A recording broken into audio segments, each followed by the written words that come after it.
Assalamualaikum warahmatullahi wabarakatuh.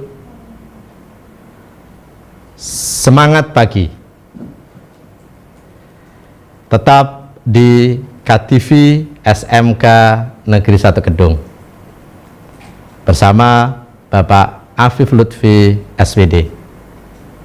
Sebelum Pak Afif melanjutkan materi, pada kesempatan kali ini kami sapa dulu seluruh sahabat-sahabat cerdas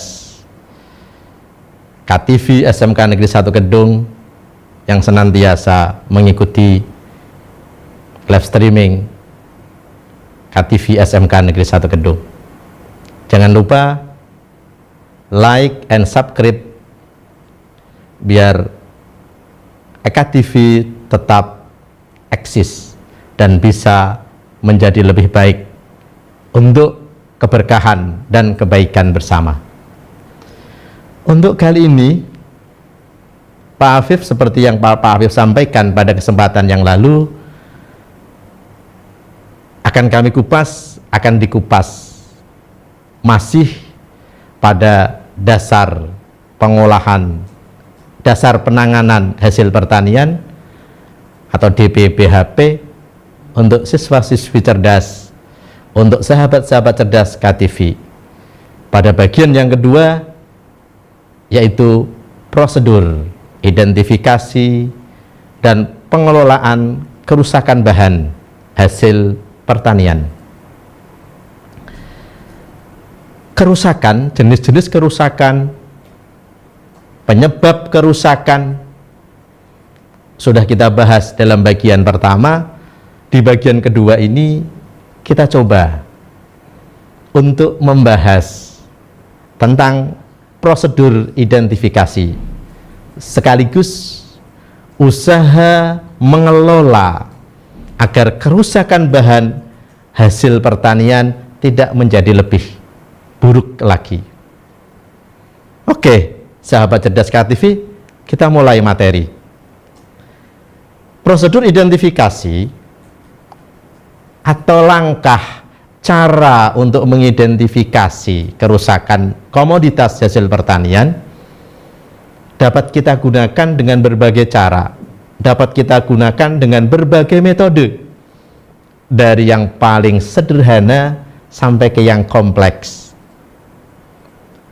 Prosedur identifikasi atau cara mengidentifikasi kerusakan yang pertama yaitu dengan cara pengujian indrawi, atau kalau dalam bahasa produktif sering dikenal dengan organoleptik. Pengujian indrawi merupakan salah satu bentuk pengujian, bentuk atau cara identifikasi yang dilakukan dengan memanfaatkan panca indera kita. Mata kita, telinga kita, indera penciuman kita, indera peraba kita, atau bahkan dengan menggunakan indera pengecap kita. Jadi pengujian atau identifikasi yang paling sederhana yaitu dengan menggunakan panca indera tanpa menggunakan alat uji atau alat bantu yang lain. Umumnya, penyimpangan atau identifikasi yang dapat dihasilkan, penyimpangan dari bahan atau komoditas yang dapat diamati biasanya meliputi warna yang bisa kita lihat dengan menggunakan mata kita. Warnanya ini tampak warna yang tidak sesuai dengan yang diinginkan. Misal, buah jeruk yang biasanya tampak kuning segar, orange segar, masih tampak hijau, atau bahkan tampak bercak-bercak yang lain. Bisa kita lihat dengan menggunakan mata kita. Kemudian tekstur atau kekenyalan juga bisa kita rasakan ini dengan menggunakan rabaan kita, tangan kita. Demikian juga untuk mengidentifikasi aroma atau bau dapat kita gunakan dengan indera penciuman kita. Dengan indera penciuman kita, kita bisa membau apakah komoditas atau bahan hasil pertanian ini masih layak untuk dikonsumsi atau harus kita singkirkan. Kemudian juga dapat kita lihat atau dapat kita identifikasi kekentalan atau viskositas. Ini lagi-lagi biasanya dengan menggunakan indera peraba kita. Atau bahkan kita ingin melihat apakah mungkin material atau bahan yang mengkontaminasi dari bahan hasil pertanian, atau mungkin tampak lendirnya, tampak ada cairan yang keluar dan lain sebagainya. Itu yang pertama, prosedur yang paling sederhana, cara yang paling sederhana untuk mengidentifikasi kerusakan komoditas atau bahan hasil pertanian. Prosedur yang kedua yaitu dengan pengujian fisik atau mekanik, yang merupakan pengujian yang sudah mulai kita lakukan dengan menggunakan alat uji atau alat bantu tertentu. Misal kita ingin menguji penyimpangan pada warna tadi. Kalau kita tadi secara indrawi atau organoleptik bisa dengan mata kita, tetapi kalau kita misalkan kepingin mengidentifikasi dengan hasil yang lebih, maka bisa kita gunakan dengan alat kromatometer atau ada yang menyebut dengan kromameter. Alat kromatometer, nah nanti silahkan hadir ke lab SMK Negeri 1 Kedung kalau nanti sudah mulai pembelajaran normal, tidak PJJ kembali. Kemudian perubahan tekstur atau kekenyalan dari bahan atau komoditas hasil pertanian yang dapat kita gunakan alat yang lebih spesifik, yaitu yang biasa dikenal dengan penetrometer atau hardness meter. Ini yang biasa digunakan. Atau mungkin untuk mengetahui dimensi panjangnya, lebarnya, ketebalannya atau ketinggiannya, yang bisa kita gunakan dengan jangka sorong. Nah, anak-anakku sekalian, sahabat-sahabat cerdas KTV SMK Negeri 1 Kedung, bisa dilihat jangka sorong. Ini tidak hanya ada di lab produktif, tidak hanya di lab biologi, tapi hampir di lab sains, ada di IPA, ada di fisika, kimia, pasti ada jangka sorong. Kemudian kekentalan atau viskositas, misalkan kita ingin mengidentifikasi dari kekentalan susu atau mungkin madu atau mungkin bahan cair yang lain, bisa kita gunakan viskometer. Nah, ini biasanya kalau sahabat-sahabat cerdas KTV yang dari otomotif, ini biasa digunakan, atau viskometer biasa digunakan untuk mengetahui kekentalan dari bahan bakar atau oli. Kemudian untuk mengetahui penyimpangan dari bobot, bisa kita manfaatkan neraca, atau yang lebih populer di telinga kita adalah timbangan. Ini adalah untuk mengidentifikasi, untuk yang lebih agak spesifik dengan menggunakan alat bantu. Prosedur yang ketiga untuk mengidentifikasi kerusakan komoditas bahan hasil pertanian lebih jauh dapat kita gunakan dengan pengujian kimiawi, yaitu pengujian atau identifikasi yang dapat kita lakukan umumnya di laboratorium, karena kita jarang lah kalau misalkan kita menggunakan bahan kimia di tempat terbuka atau tempat yang mungkin kurang bagus untuk penggunaan bahan-bahan kimia. Maka ini biasanya dilaksanakan di laboratorium dengan metode yang sudah disesuaikan. Nah, dari pengujian kimiawi biasanya akan dapat kita identifikasi penyimpangan. Misal diantaranya adalah penurunan kadar pati, penurunan kadar karbohidrat, kemudian kadar lemak, kemudian kadar air. Bahkan kita akan mampu untuk mengidentifikasi kandungan vitamin dan mineral dari komoditas atau bahan hasil pertanian, sehingga kita nanti bisa mengambil orang ini membutuhkan zat A, zat B, zat C. Nah, dari pengujian kimiawi inilah nantinya akan dapat kita ketahui. Sahabat-sahabat cerdas KTV SMK Negeri 1 Kedung,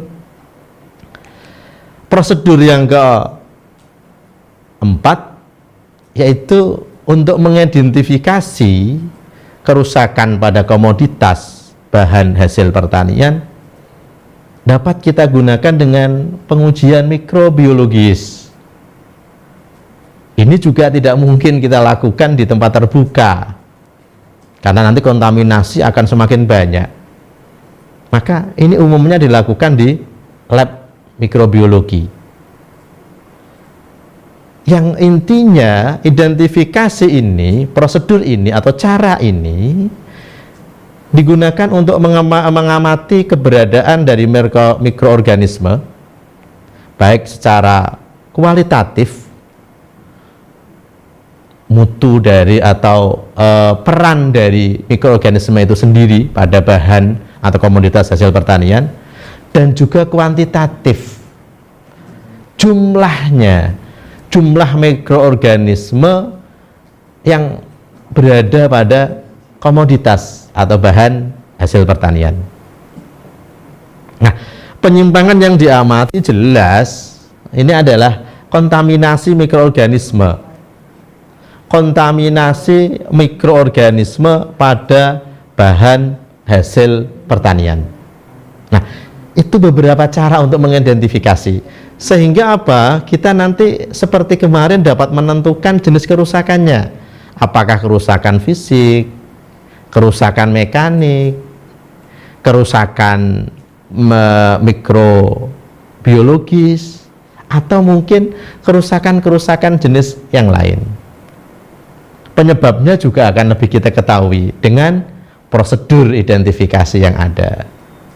Oke, sahabat-sahabat cerdas KTV SMK Negeri 1 Kedung, keempat prosedur bisa kita lakukan dan mungkin dilakukan pada satu bahan hasil pertanian atau bahkan pada beberapa bahan hasil pertanian, atau jika cukup sederhana, kalau misalkan akan segera dikonsumsi atau akan segera didistribusi, maka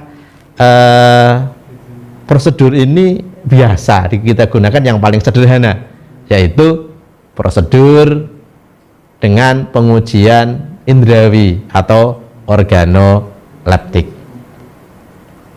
Oke, sahabat-sahabat cerdas KTV SMK Negeri 1 Kedung, setelah teridentifikasi dengan berbagai cara tadi, akhirnya kita mampu untuk melakukan usaha pengelolaan agar kerusakan bahan, kerusakan komoditas dari hasil pertanian ini bisa kita perkecil, bisa kita minimalisasi, bisa kita kurangi, bahkan untuk bisa kita hilangkan.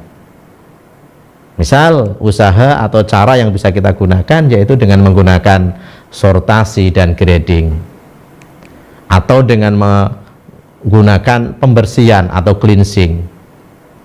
Bisa juga kita gunakan dengan bagaimana cara pengemasannya, metode pengemasannya, metode penyimpanannya, penumpukannya, atau bagaimana metode atau cara yang dapat kita lakukan dengan distribusinya atau pengangkutannya. Dari beberapa usaha nanti akan lebih diperjelas, akan lebih diperkuat pada materi yang ke-5, ke-6, dan ke-7 pada semester kedua setelah panen dan pengambilan hasil panen, atau yang biasa dikenal dengan perlakuan pasca panen, yaitu tadi ada sortasi dan grading dan seterusnya. Oke, usaha yang pertama untuk mengelola agar kerusakan komoditas atau kerusakan bahan hasil pertanian dapat kita perkecil, dapat kita hilangkan, yaitu dengan cara yang pertama, sortasi dan grading. Seperti gambar yang ada, yaitu salah satu pekerja yang sedang melakukan sortasi dan grading pada buah-buahan. Sortasi mungkin kalau yang sahabat-sahabat cerdasku, sahabat cerdas KTV SMK Negeri 1 Kedung yang mungkin masih baru di program produktif ini, sortasi dan grading mungkin masih agak jarang untuk didengar. Nah, sortasi ini adalah satu kegiatan, satu usaha yang dapat digunakan untuk memisahkan bahan dengan ciri-ciri yang beraneka ragam ke dalam kelompok-kelompok dengan ciri-ciri khusus atau ciri-ciri spesial, ciri-ciri khas yang ingin diambil. Misalkan apakah itu bentuknya, ukurannya, warnanya, bobotnya, atau bahkan pada tingkat kualitasnya. Misal dipisahkan antara buah yang benar-benar bagus dengan yang agak bagus, dengan yang kurang bagus, bahkan yang tidak bagus. Ini bisa kita gunakan dengan sortasi.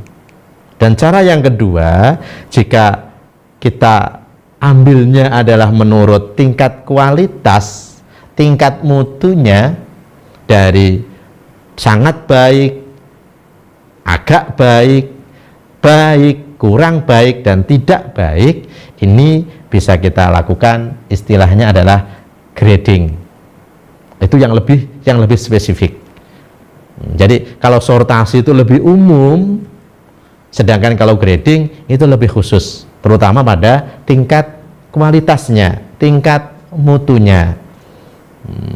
Sehingga apa? Jangan sampai buah yang ada serangganya, ada ulatnya, atau mungkin tepung yang ada kutunya itu berjajar atau berdampingan dengan tepung yang bagus. Ini harus kita sortasi, harus kita grading.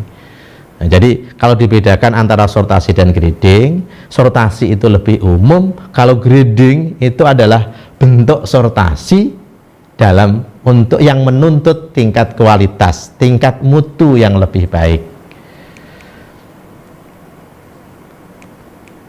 Usaha untuk mengelola agar kerusakan tidak menjadi lebih, bahkan dapat dikurangi atau bahkan dihilangkan, yaitu dengan cleansing atau dengan pembersihan.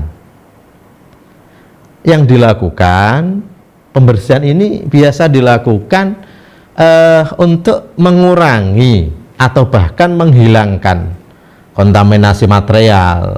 Material itu misalkan beras atau gabah yang mungkin masih bercampur dengan kerikil, masih bercampur dengan benda-benda asing yang lain. Apakah itu ya mungkin potongan jerami, atau mungkin kacang-kacangan yang mungkin masih terkontaminasi dengan material lain.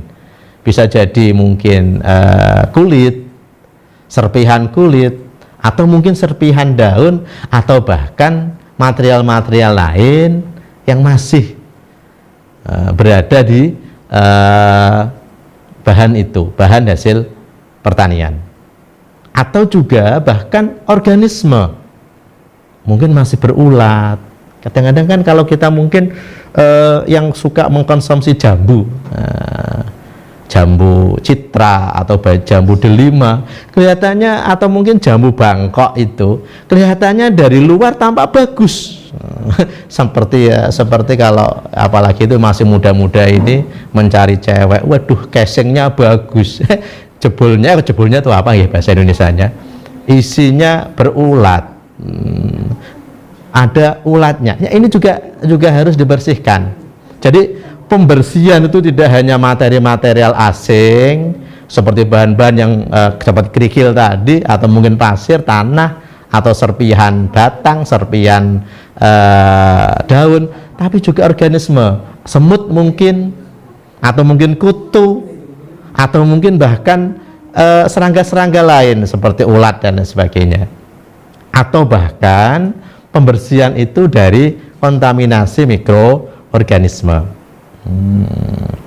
Nah, terutama untuk mikroorganisme maupun organisme, kalau tidak kita bersihkan, maka kadang kontaminasi dari organisme maupun mikroorganisme itu dapat menghasilkan zat yang berbahaya, dapat menghasilkan zat yang dapat merusak komoditas, dapat merusak bahan hasil pertanian.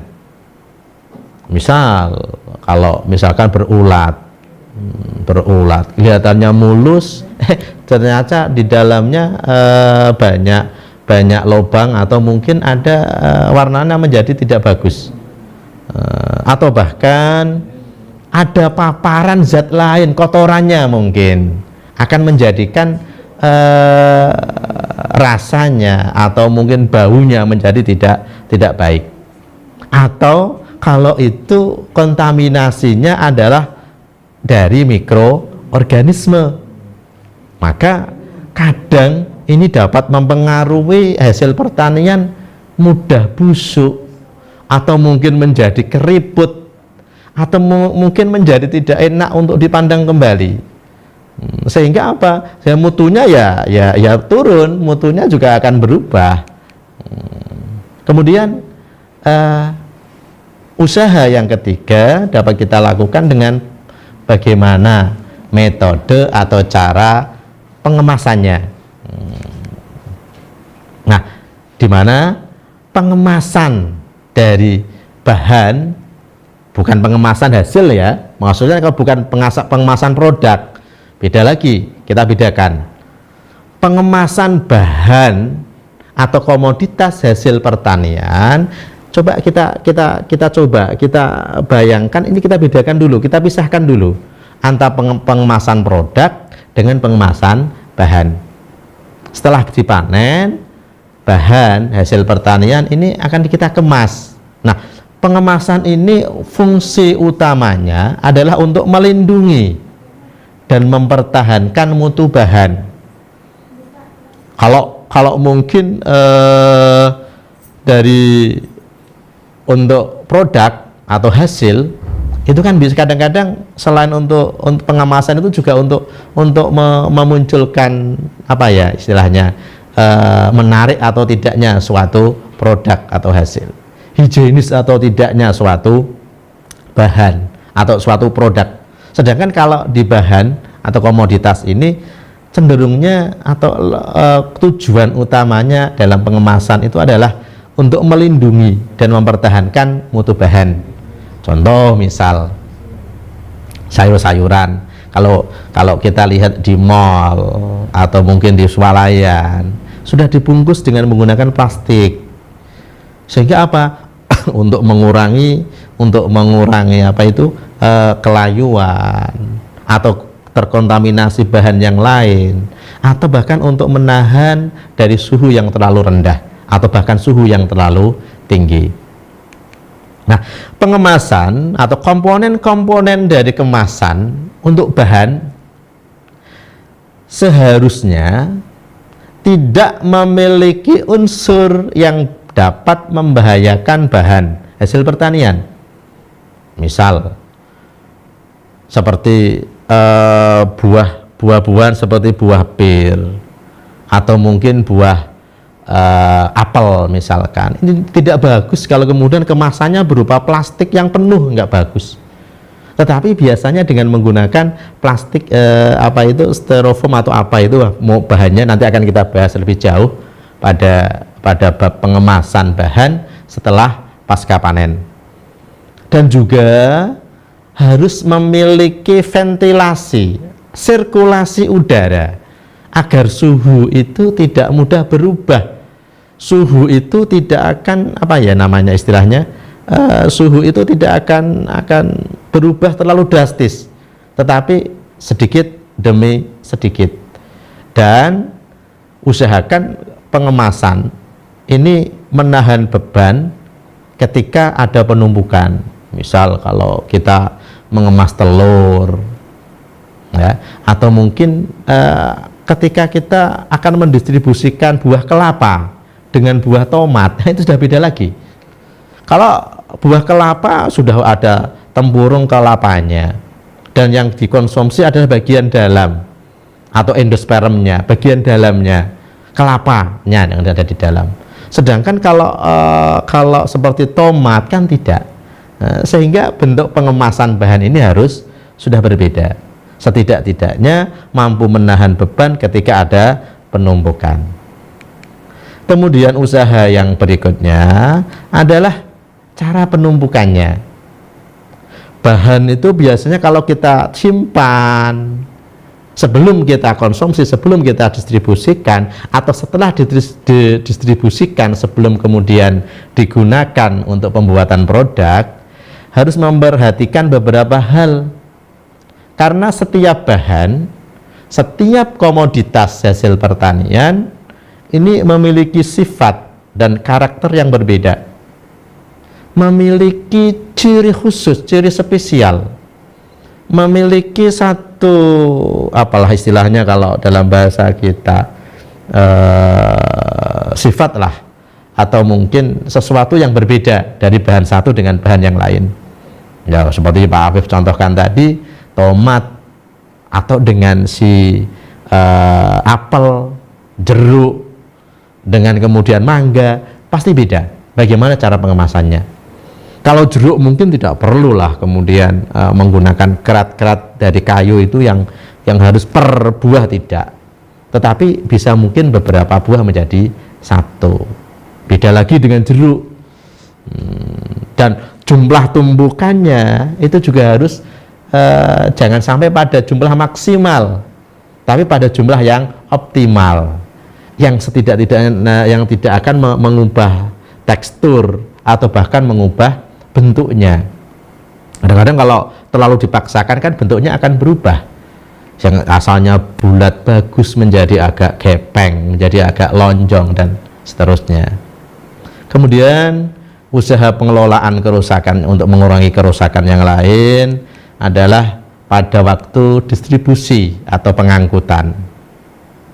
Tadi sudah Pak Afif singgung di awal, pada usaha yang lebih awal, pengangkutan atau proses distribusi harus kita perhatikan perubahan suhunya.